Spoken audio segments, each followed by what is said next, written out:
বিসমিল্লাহ আসসালাতু আসসালামু আলা রসুলিল্লাহ আল্লাহুম্মা সাল্লি আলা মুহাম্মাদিন নবিয়্যিল উম্মি ওয়া আলিহি ওয়া সাহাবিহি আজমাইন ওয়া মান তাবিআহুম বিইহসানিন ইলা ইয়াউমিদ্দিন রব্বিশরাহ লি সাদরি ওয়া ইয়াসসির লি আমরি ওয়াহলুল উকদাতাম মিন লিসানি ইয়াফকাহু কওলি রব্বিশরাহ লি সাদরি ওয়া ইয়াসসির লি আমরি ওয়াহলুল উকদাতাম মিন লিসানি ইয়াফকাহু কওলি।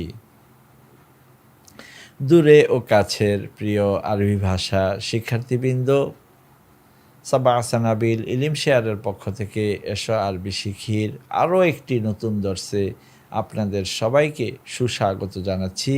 আমি উস্তাজ নাসির মোহাম্মদ। হাদিস পর্বের ধারাবাহিক আজকের পর্বে আমরা কিতাবের 176 নম্বর পৃষ্ঠা হাদিস নম্বর 26 থেকে নিয়ে ইনশাআল্লাহ সামনের দিকে 177-78 নম্বর পৃষ্ঠার হাদিসগুলো পড়ব। ওমা তৌফিক ইল্লা বিল্লাহ। তো প্রিয় শিক্ষার্থীবৃন্দ, ইতিপূর্বে আমাদের যেই দর্সগুলো হয়েছে সেখানে আমরা হাদিস অধ্যায়ে হাদিসের সঠিক এবং সুন্দর বাংলা তর্জমা করেছি।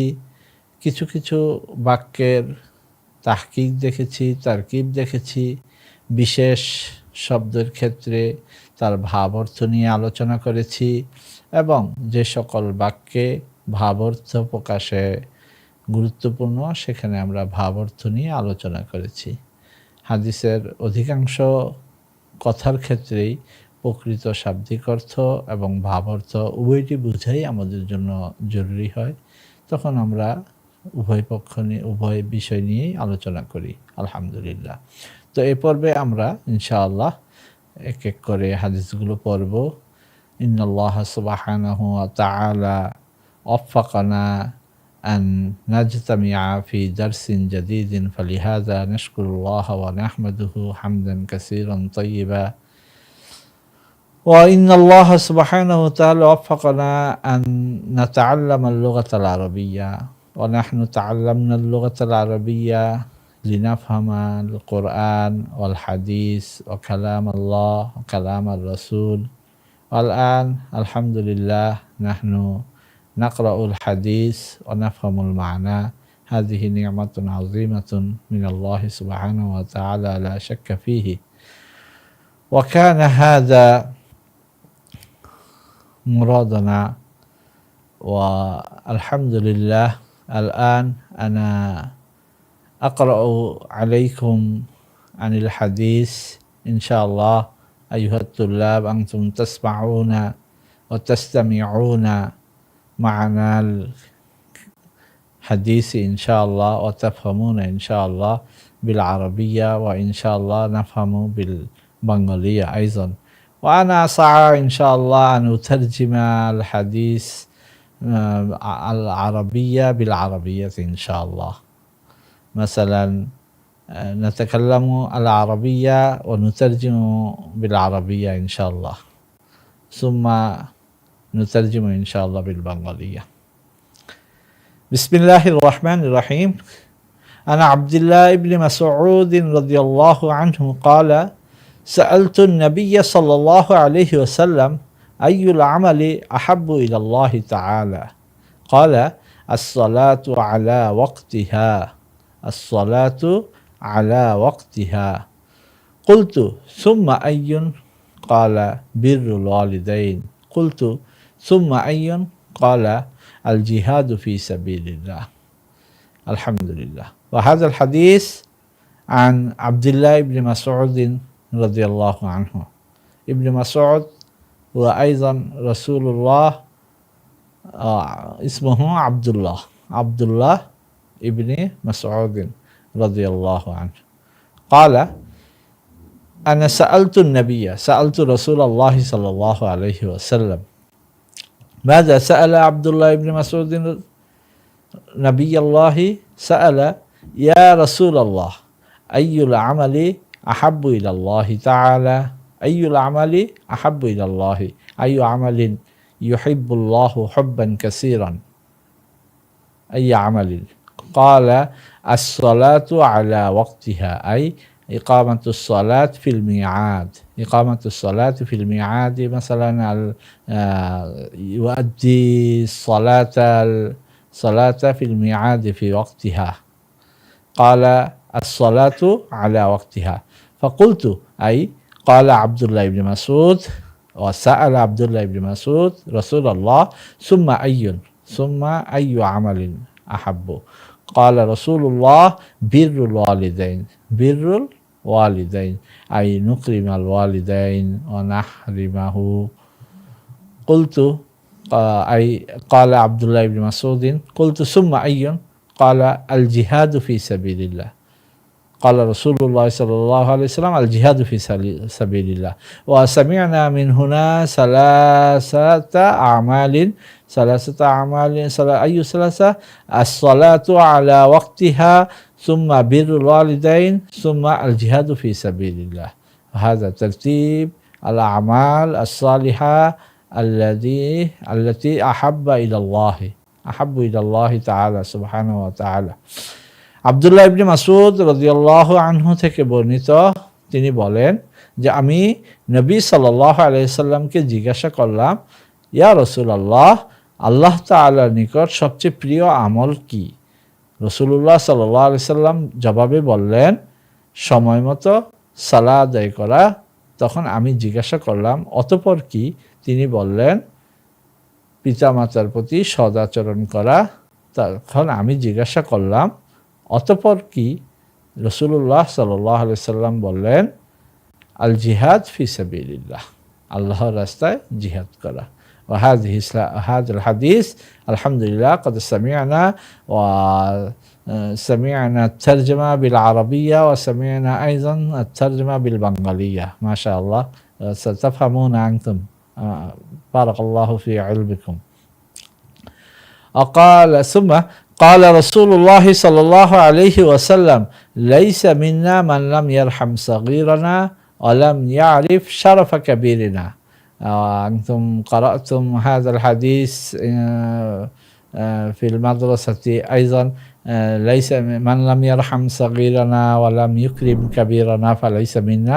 وهذا الحديث أيضا هكذا، ليس منا من لم يرحم صغيرنا ولم يعرف شرف كبيرنا. ولم يعرف شرف كبيرنا معناه ولم يكرم كبيرنا. ما شاء الله. معناه هو ليس من أمتنا، ليس من قومنا من لا يرحم صغيرنا، ما رحم صغيرنا ولم يكرم كبيرنا، أي لم يعرف شرف كبيرنا كيف يكرمه وكيف يشرفه، لا يعرفه ولا يعلم هذا، فهو ليس منا. أي الرجل الذي متكبر لا يرحم الصغير ولا يكرم الكبير فليس من أمة محمد صلى الله عليه وسلم. রাসূলুল্লাহ সাল্লাল্লাহু আলাইহি ওয়াসাল্লাম বলেছেন যে তা ছোটদেরকে স্নেহ করে না এবং বড়দের মর্যাদা সম্পর্কে অবগত নয়, সে আমার দলভুক্ত নয়। রাওয়াহু আবু দাউদ ও তিরমিজি আন আমর ইবনে শুআইব। আরাইতা মানাহু, বলুন তো, আরাইতা আচ্ছা বলুন তো, বিরুল ওয়ালিদাইন, মা বাবার প্রতি সদাচরণ। সাতরু ঢাকা, আবরিত করা, সাতার এই পর্দা, ঢেকে রাখা। শারাফুন ভদ্রতা, মর্যাদা। সুম্মা আল হাদিস আল আখার عن أنس رضي الله عنه أن أعرابيا قال لرسول الله صلى الله عليه وسلم متى الساعة قال رسول الله صلى الله عليه وسلم ما أعددت لها سأل متى الساعة يا رسول الله متى الساعة متى الساعة أي متى يحين حان يحين وتحين متى تحين الساعة متى تقوم الساعة متى تقوم الساعة قال رسول الله صلى الله عليه وسلم في الجواب ما أعددت للساعة ما أعددت للساعة أي للقيامة. الساعة معناه هذا هناك القيامة. قال حب الله ورسوله. قال الأعرابي حب الله ورسوله أعددت مثلا حب الله ورسوله. قال أنت مع من أحببت أنت يوم القيامة مع من أحببت. ঠিক আছে, আমরা এখন বাংলায় তার অর্থটি শুনবো। আনাস রাদিয়াল্লাহু আনহু থেকে বর্ণিত যে জনৈক বেদুইন আল আরাবি বেদুইন আল্লাহ রাসূলুল্লাহ সাল্লাল্লাহু আলাইহি সাল্লামকে জিজ্ঞাসা করলেন যে মাতাসসা, কিয়ামত কখন সংঘটিত হবে। রাসূলুল্লাহ সাল্লাল্লাহু আলাইহি ওয়াসাল্লাম জবাবে বললেন, তুমি কিয়ামতের জন্য কি প্রস্তুতি নিয়েছো? তুমি কিয়ামত সম্পর্কে জানতে চাচ্ছ, তুমি তার জন্য কি প্রস্তুতি নিয়েছো? তখন সে বলল, আমি আল্লাহ এবং আল্লাহর রাসূলের ভালোবাসা পূর্ণ করেছি, ভালোবাসার প্রস্তুতি নিয়েছি। তো রাসূলুল্লাহ সাল্লাল্লাহু আলাইহি সাল্লাম তার কথার জবাবে বললেন, ঠিক আছে, কিয়ামতের দিন তুমি যাকে ভালোবেসেছো তার সাথেই থাকবে, অর্থাৎ আল্লাহ রাসূলের সাথেই তুমি তোমার কিয়ামত সংঘটিত হবে। কিয়ামতের দিন তুমি তাদের হেফাজতে বা তাদের নিয়ন্ত্রণে তাদের সাথেই থাকবে। عن أبي هريرة رضي الله عنه أن رسول الله صلى الله عليه وسلم قال ألا إن سلعة الله غالية ألا إن سلعة الله غالية ألا إن سلعة الله الجنة। সিলাতুনের অর্থটি এখন আমরা এখানে নিচের থেকে দেখে নিব। পণ্য অথবা আমার এখানে অর্থ হচ্ছে উপহার। আল খালকু মাখলুক, তারাহমান পরস্পর দয়া করা। এই বাক্য শব্দগুলো আসবে ইনশাল্লাহ সামনে বিভিন্ন হাদিসে, আমরা তখন এর অর্থগুলো সেখান থেকে দেখে নিব বা বোঝার জন্য এখনই শুনে নিলাম। বাকি এখন আমাদের যে হাদিসে যে শব্দটি নতুন ব্যবহার হয়েছে সেটা হচ্ছে সিলাতুন। সিলাউনের বহুবচন সিলাতুন, সিলাতুনের জমা হচ্ছে সিলাউন, যার অর্থ পণ্য। তো এখানে ভাবার্থ হচ্ছে আল্লাহ তাআলার পক্ষ থেকে কোনো পণ্য পাওয়া মানে আল্লাহ তাআলার উপহার, আল্লাহ তাআলার পক্ষ থেকে কোনো কিছু অর্জন করা। তো আবু হুরায়রা রাদিয়াল্লাহু তাআলা আনহু থেকে বর্ণিত যে রাসূলুল্লাহ সাল্লাল্লাহু আলাইহি সাল্লাম বলেছেন যে আল্লাহ তাআলার উপহার বড়ই দামি জিনিস। শুনে রাখো, আল্লাহ তাআলার উপহার বড়ই দামি জিনিস, আর আল্লাহ তাআলার উপহার হচ্ছে জান্নাত। আল্লাহ তাআলার থেকে প্রাপ্য কোনো পণ্য বা কোনো জিনিস খুবই দামি। আল্লাহ তাআলার পক্ষ থেকে যে জিনিস দেওয়া হয় সেটা খুবই দামি হয়, আর আল্লাহ তাআলার পক্ষ থেকে যে জিনিস দেওয়া হবে তা হচ্ছে জান্নাত। অর্থাৎ আল্লাহ তাআলার পক্ষ থেকে আল্লাহ তাআলার উপহার খুবই দামি, আর আল্লাহ তাআলার উপহার হচ্ছে জান্নাত। রাওয়াহু তিরমিজি। عن سلمان الفارسي رضي الله عنه قال قال رسول الله صلى الله عليه وسلم إن لله تعالى 100 رحمة إن لله تعالى 100 رحمة فمنها رحمة يتراحم بها الخلق بينهم و99 ليوم القيامة إن لله تعالى 100 رحمة فمنها رحمة يتراحم بها الخلق بينهم و99 ليوم القيامة। সালমান আল ফারিসি রাদিয়াল্লাহু আনহু থেকে বর্ণিত, তিনি বলেন রাসূলুল্লাহ সাল্লাল্লাহু আলাইহি ওয়াসাল্লাম বলেছেন, নিশ্চয়ই আল্লাহ তাআলার 100টি রহমত রয়েছে। আল্লাহ তাআলার 100টি রহমত রয়েছে, তার মধ্য থেকে একটি রহমত সৃষ্ট জগতে একে অপরের মাঝে বণ্টিত আছে, আর 99টি রহমত কিয়ামতের দিন, 99টি মায়া দয়া রহমত করুণা কিয়ামতের জন্য সংরক্ষিত আছে। অর্থাৎ পৃথিবীতে একে অন্যের মাঝে যত রকম দয়া করা হয়, দয়ার বিষয় রয়েছে, সবগুলো আছে আল্লাহ তাআলার 100 রহমতের 100 ভাগের 1 ভাগ, আর 99 ভাগ আল্লাহ তাআলা কিয়ামতের দিন দেখাবেন। আন আবি হুরায়রা রাদিয়াল্লাহু আনহু ক্বালা ক্বালা রাসূলুল্লাহ সাল্লাল্লাহু আলাইহি ওয়াসাল্লাম ওয়াল্লাযী নাফসি বিয়াদিহি লাউ লাম তাযুবু লা যাহাবাল্লাহু বিকুম লাউ লাম তুযনিবু লা যাহাবাল্লাহু বিকুম ওয়া লা জাআ বিকওমিন ইউযনিবুনা ফায়াস্তাগফিরুল্লাহ তাআলা ফায়াগফিরু লাহুম। মাশাআল্লাহ, খুব চমৎকার একটি হাদিস এবং অবাক করার মতো তাআজ্জুব একটি হাদিস। আমি হাদিসটি আরেকবার পড়ছি। আন আবি হুরায়রা রাদিয়াল্লাহু আনহু ক্বালা ক্বালা রাসূলুল্লাহ সাল্লাল্লাহু আলাইহি ওয়াসাল্লাম ওয়াল্লাযী নাফসি বিয়াদিহি লাউ লাম তুযনিবু লা যাহাবাল্লাহু বিকুম। লাউ লাম তুযনিবু, আযনাবা ইযনিবু ইযনাবান, গুনাহ করা, পাপ করা। আল্লাহ রাসূল আবি হুরায়রা রাদিয়াল্লাহু আনহু থেকে বর্ণিত, রাসূলুল্লাহ সাল্লাল্লাহু আলাইহি ওয়াসাল্লাম বলেছেন, আল্লাহর হাতে, অর্থাৎ আল্লাযী নাফসি বিয়াদিহি, যার হাতে আমার জান উৎসর্গ, তার শপথ, ওই সত্তার শপথ যার হাতে আমার প্রাণ, যদি তোমরা পাপ না করো তাহলে আল্লাহ তোমাদেরকে নিয়ে যাবেন। যদি তোমরা পাপ না করতে তাহলে আল্লাহ তোমাদেরকে তুলে নিয়ে যেতেন, উঠিয়ে নিয়ে যেতেন।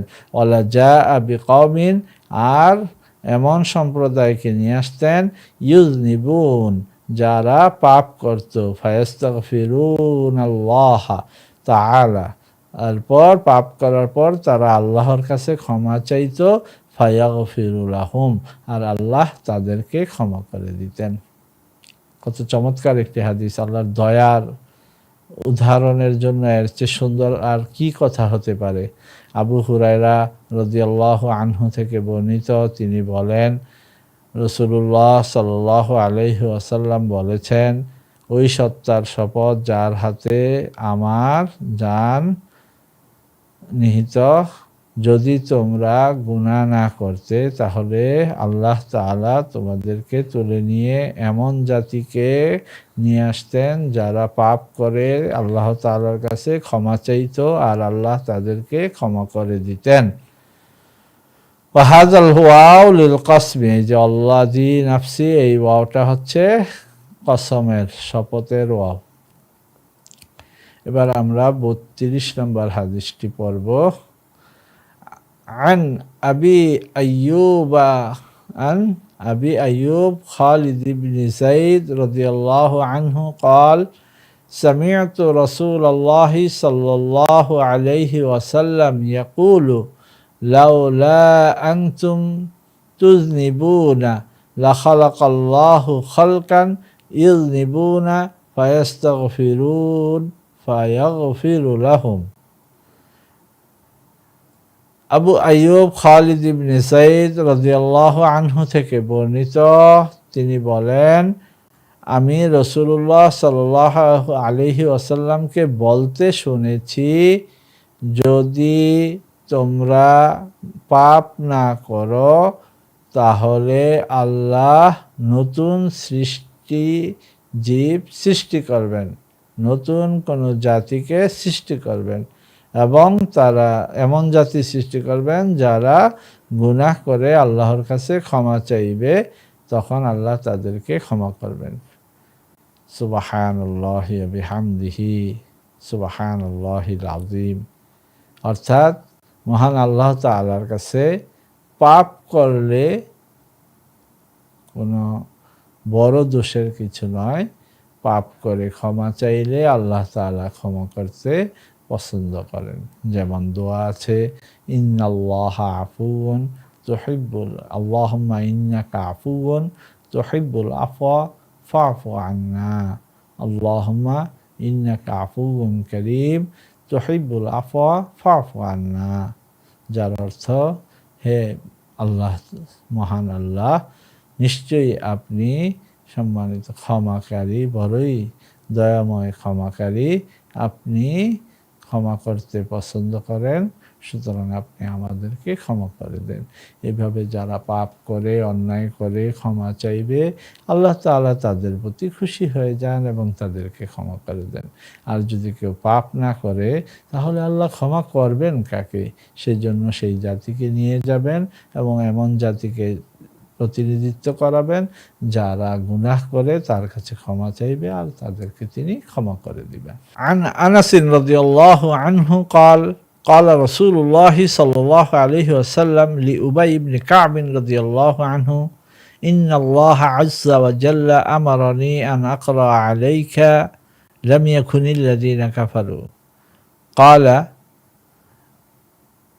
وسماني ربي وسماني ربي قال نعم فبكى أبي। আনাস রাদিয়াল্লাহু আনহু থেকে বর্ণিত, তিনি বলেন রাসূলুল্লাহ সাল্লাল্লাহু আলাইহি ওয়াসাল্লাম উবাই ইবনে কাবকে বললেন, আল্লাহ জাল্লা শানুহু নিশ্চয়ই আমাকে এই আদেশ করেছেন যে আমি যেন তোমাকে লাম ইয়াকুনিল্লাযীনা কাফারু সূরাটি পড়ে শোনাই।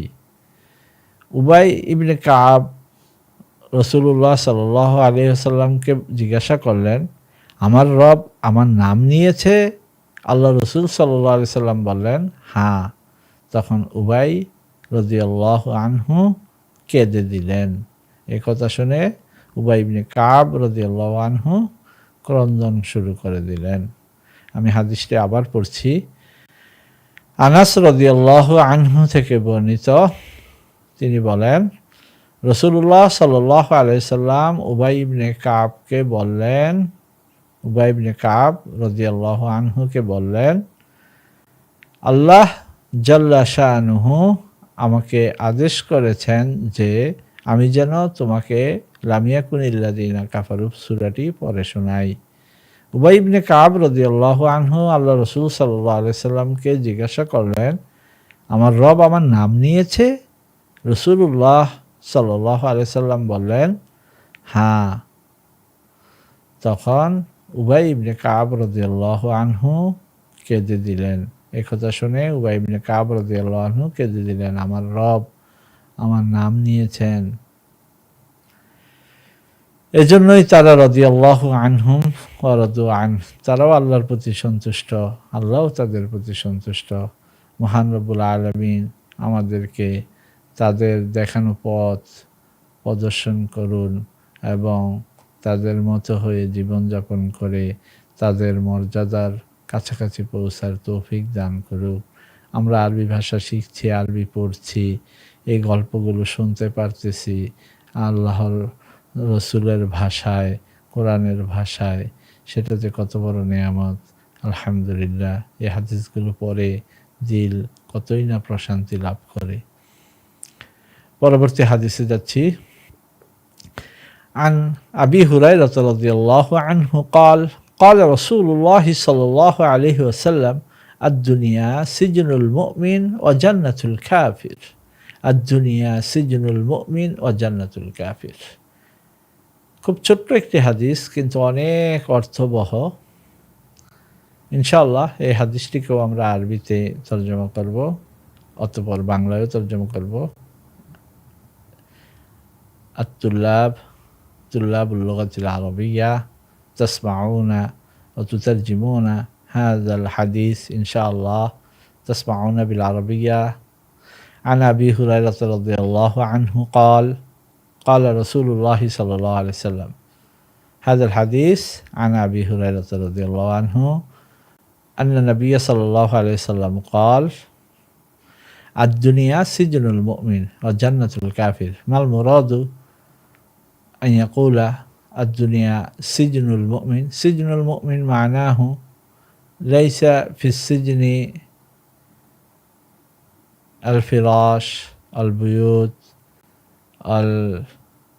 المساكين، أي يسكن في السجن كالمسافر، كأنه سينتظر متى ينتقل من هنا ويخرج من السجن.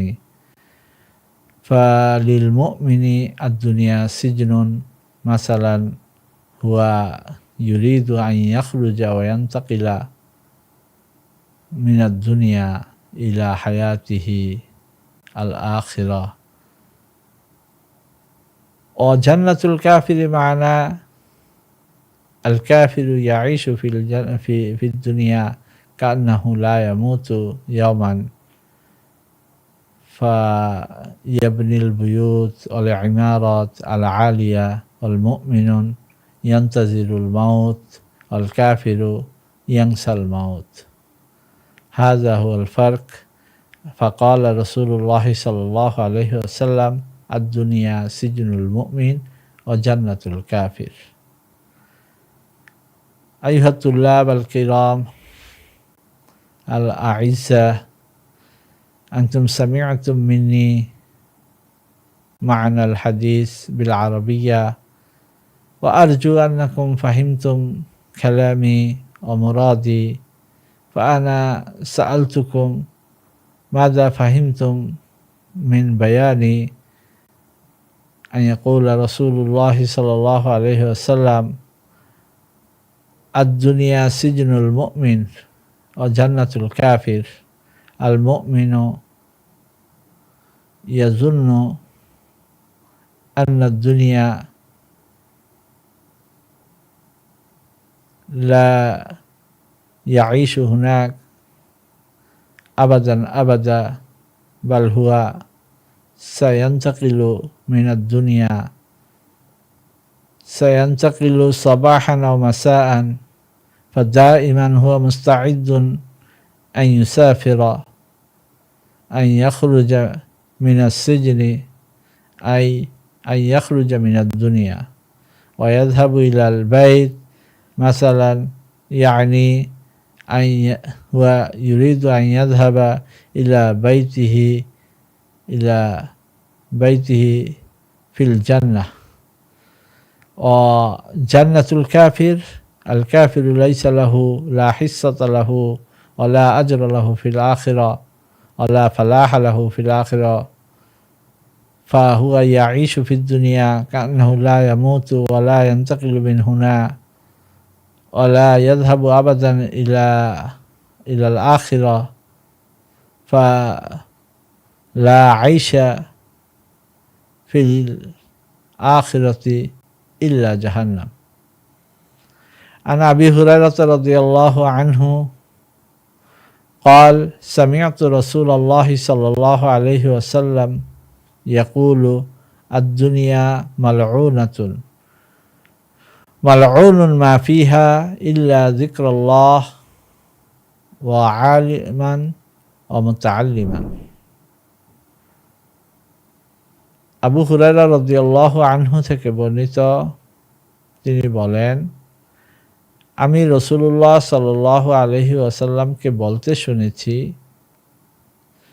দুনিয়া অভিশাপপ্রাপ্ত এবং দুনিয়ার মধ্যে যা কিছু আছে সবই অভিসম্পাদপ্রাপ্ত, তবে আল্লাহর জিকির ব্যতীত এবং আলেম, শিক্ষক এবং শিক্ষার্থী ব্যতীত। মালউনাতুন মানা, অর্থাৎ অভিশপ্ত অর্থ হচ্ছে দুনিয়াতে যা কিছু আল্লাহর জিকির ও হুকুমের বিপরীতে আছে সব কিছুতেই ধ্বংস এবং নাকামিয়াবি, আর আল্লাহ তাআলার স্মরণ, জিকির ও হুকুমের মধ্যেই রয়েছে সফলতা, এবং সেটা আল্লাহ তাআলার অভিসম্পাদ মুক্ত। عن كعب بن عياض رضي الله عنه قال سمعت رسول الله صلى الله عليه وسلم يقول إن لكل أمة فتنة وفتنة أمتي المال إن لكل أمة فتنة وفتنة أمتي المال। কাব ইবনে ইয়াস রাদিয়াল্লাহু আনহু থেকে বর্ণিত, তিনি বলেন, আমি রাসূলুল্লাহ সাল্লাল্লাহু আলাইহি ওয়াসাল্লামকে বলতে শুনেছি, নিশ্চয় প্রত্যেক জাতির জন্যই একটি পরীক্ষার বিষয় রয়েছে, আর আমার জাতিকে পরীক্ষা করা হবে সম্পদের মাধ্যমে। নিশ্চয়ই প্রত্যেক সম্প্রদায়কে পরীক্ষা করার মতো একটি কোনো না কোনো বিষয় থাকে, তবে আমার উম্মতকে পরীক্ষা করার বিষয়টি হচ্ছে সম্পদ, যার দ্বারা আমার উম্মতকে পরখ করা হবে সেটা হচ্ছে অর্থ। রাওয়াহু তিরমিজি। عن أبي هريرة رضي الله عنه قال قال رسول الله صلى الله عليه وسلم يدخل الفقراء الجنة قبل الأغنياء ب500 عام. يدخل الفقراء الجنة قبل الأغنياء ب500 عام. ومعنى هذا الحديث أي الفقراء يدخلون الجنة، الفقراء يدخلون الجنة قبل أن يدخل الأغنياء ب500 عام. الفقراء يدخلون الجنة ب500 عام قبل أن يدخل الأغنياء. أن يدخل الأغنياء الجنة بعد الفقراء، والفقراء يدخلون الجنة ب500 عام قبل الأغنياء. ধনীদের 500 বছর পূর্বে দরিদ্ররা জান্নাতে প্রবেশ করবে। রাওয়াহু তিরমিজি।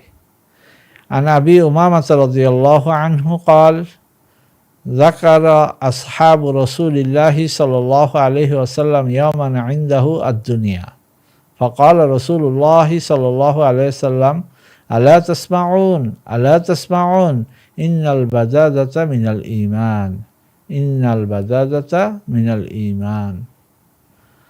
আবু উমামা রাদিয়াল্লাহু আনহু থেকে বর্ণিত, তিনি বলেন রাসূলুল্লাহ সাল্লাল্লাহু আলাইহি সাল্লামের সাহাবাগণ রাসূলুল্লাহর সামনে একদিন দুনিয়ার বিষয়টিকে উত্থাপন করলেন।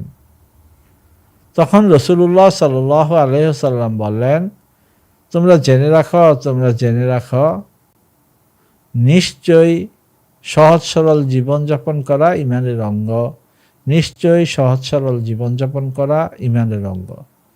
আবু উমামা রাদিয়াল্লাহু আনহু থেকে বর্ণিত, তিনি বলেন রাসূলুল্লাহ সাল্লাল্লাহু আলাইহি ওয়াসাল্লামের সাহাবাগণ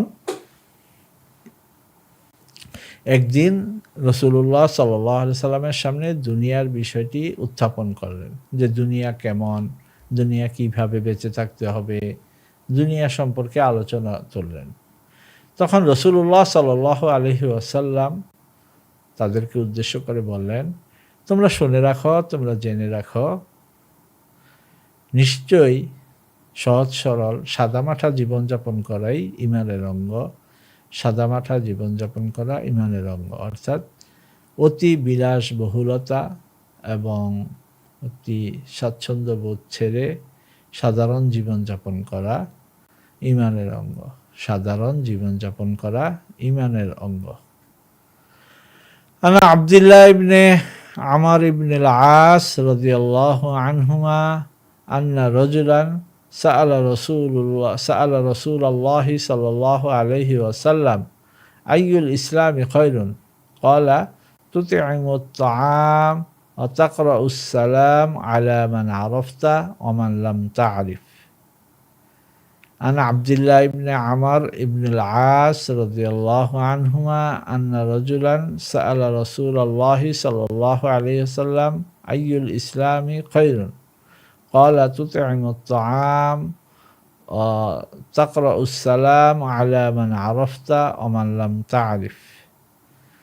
আব্দুল্লাহ ইবনে আমর ইবনে আল-আস রাদিয়াল্লাহু আনহুমা থেকে বর্ণিত, জনৈক ব্যক্তি রাসূলুল্লাহ সাল্লাল্লাহু আলাইহি সাল্লামকে জিজ্ঞাসা করলেন, ইসলামের কোন বিষয়টি উত্তম, ইসলামের কোন বিষয়টি উত্তম, ইসলামের মধ্যে উত্তম কাজ কোনটি? রাসূলুল্লাহ সাল্লাল্লাহু আলাইহি সাল্লাম বললেন, খাবার খাওয়াও, অর্থাৎ ক্ষুধার্তকে খাবার খাওয়াও, আহার করাও, এবং যাকে তুমি চেনো কিংবা না চেনো, চেনা অচেনা সবাইকে সালাম প্রদর্শন করো, সালাম দাও। চেনা অচেনা সবাইকে সালাম দাও। মান আরফতা অমান লাম তারিফ, মান আরফতা তুমি যাকে চেনো, অমান লাম তারিফ তুমি যাকে না চেনো, সবাইকে সালাম দাও। তাকরা উসালাম কিরাত আর মাজদারের সাথে যখন আলা ব্যবহার হয় তখন তাকে পরে শোনানোর অর্থ হয়, অর্থাৎ তাকে সালাম পরে শোনাও মানে তাকে সালাম দাও। তুসাল্লিমু আলা মান আরফতা অমান লাম তারিফ, আলা মান আরফতা যাকে তুমি চিনো, অমান লাম তারিফ এবং যাকে তুমি না চেনো সবাইকেই তুমি সালাম দাও। عن أبي هريرة رضي الله عنه أن رسول الله صلى الله عليه وسلم قال ما نقصت صدقة من مال ما نقصت صدقة من مال অর্থাৎ সদকা সম্পদ কমায় না, সদকা সম্পদে কোনো নুকসান আনে না। মা জাদাল্লাহু আবদান বিআফউইন, মা জাদাল্লাহু আবদান বিআফউইন ইল্লা ইজ্জান, আর আল্লাহ তাআলা বান্দা ক্ষমা করার মাধ্যমে তার মর্যাদা বৃদ্ধি করে দেন। নফি নফি ইসবাত হয়েছে মা জাদাল্লাহু আবদান বিআফউইন ইল্লা ইজ্জান। মা আর ইল্লা দুটো নফি এসেছে, দুটো মিলে এখানে ইসবাতের অর্থ আসবে জাদাল্লাহু আবদান বিল আফউই, জাদাল্লাহু আবদান বিল আফউই ইজ্জান, অর্থাৎ আল্লাহ তাআলা ক্ষমার মাধ্যমে বান্দার মর্যাদা বৃদ্ধি করে দেন। যার শাব্দিক অর্থ হচ্ছে ক্ষমার মাধ্যমে আল্লাহ তাআলা বান্দার জন্য কোনো কিছুই বৃদ্ধি করে না, তবে ইজ্জত ব্যতীত সম্মান ব্যতীত আর কোনো কিছুই বৃদ্ধি করে না, অর্থাৎ ক্ষমার মাধ্যমে আল্লাহ তাআলা বান্দার মর্যাদা বৃদ্ধি করে দেন। অমা তাওয়াদা আহাদিন লিল্লাহি ইল্লা রাফাআহুল্লাহু আযজা ওয়া জাল্লা, অমা তাওয়াদা আহাদুন লিল্লাহি, আর মা তাওয়াদা আহাদুন লিল্লাহি ইল্লা রাফাআহুল্লাহু আযজা ওয়া জাল্লা, এখানেও নফি নফি ইসবাতের ব্যবহার এসেছে, অর্থাৎ যে ব্যক্তি আল্লাহর জন্য নরম ব্যবহার করলো, সরল ব্যবহার করলো, আল্লাহ আযজা ওয়া জাল্লা তার মর্যাদা বৃদ্ধি করে দেন। মিন হুনা যায়িদা আই মালান, অর্থাৎ মা নাকাসাত সাদাকাতুন মালান, সাদাকা মালের কোন রকম ক্ষতি করে না, কমি কমা করে না। সদকার মাধ্যমে মালের কোনো নুকসান আসে না, কমতি আসে না। কাউকে দান করার মাধ্যমে তার সম্পদ কমে না, বরং সম্পদ বৃদ্ধি পায়, তার ইজ্জত বৃদ্ধি পায়, সম্মান বৃদ্ধি পায়। আলহামদুলিল্লাহ, প্রিয় শিক্ষার্থীবৃন্দ, এক এক করে আমরা আমাদের আজকের এই দর্শটি শেষ করলাম। 40 নম্বর হাদিস পর্যন্ত চলে আসলাম। আলহামদুলিল্লাহ 26 নম্বর হাদিস থেকে 40 নম্বর হাদিস আমরা পাঠ করেছি, তার তর্জমা শুনেছি, কিছু কিছু হাদিসের আরবি তর্জমাও শুনেছি, বাংলা তর্জমাও শুনেছি, বিশেষ কিছু শব্দের ভাব অর্থ নিয়ে আলোচনা করা হয়েছে। প্রিয় শিক্ষার্থীবৃন্দ, হাদিসগুলো অত্যন্ত গুরুত্বপূর্ণ, ছোট ছোট হাদিস এবং অর্থ বুঝে পড়ার জন্য বাছাই করা হাদিসগুলো এখানে একত্রিত করা হয়েছে। আশা করি আপনারা আজকের দর্সের মাধ্যমে আরবি ভাষার আরও একটি ধাপ এগিয়ে গিয়েছেন এবং হাদিসের অর্থ বুঝে আত্মতৃপ্তি লাভ করেছেন। আমি আশা করব আপনারা এই হাদিসগুলো আরও বেশি করে পড়বেন এবং মুখস্থ করে নেবেন, সনদ সহ, রেওয়ায়েত সহ। সুতরাং আমাদের এই দর্সগুলো এভাবেই আপনাদের উপকার হবে। সাবা সানাবিল ইলম শেয়ারের পক্ষ থেকে আপনাদের সকলকে পরবর্তী দর্স দেখার আমন্ত্রণ জানিয়ে এ পর্যন্ত আজকের দর্সটি শেষ করছি। আসসালামু আলাইকুম ওয়া রাহমাতুল্লাহি ওয়া বারাকাতুহু।